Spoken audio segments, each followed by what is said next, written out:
کانوں میں دوا ڈالنے سے احتیاط کرنی چاہیے، کیونکہ کانوں میں دوا کے حوالے سے آ، موجودہ علماء کی دو طرح کی آراء ہے۔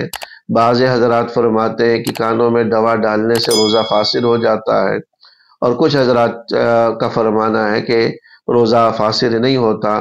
لہذا اگر کوئی آدمی کان میں دوا ڈالے اور وہ اس قول کے مطابق عمل کر لے جو حضرات یہ فرماتے ہیں کہ روزہ فاسد نہیں ہوتا، تو امید ہے مجبوری میں اگر اس نے ڈالا ہو تو روزہ فاسد نہیں ہوگا۔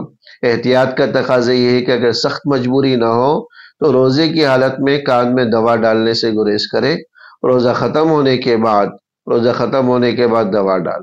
اور اگر مجبوراً کان میں دوا ڈالنی پڑ جائے اور سخت مجبوری ہو تو ایسی صورت میں آپ مجبوری کی حالت میں عمل کر سکتے ہیں، امید ہے کہ اس کا روزہ ہو جائے گا۔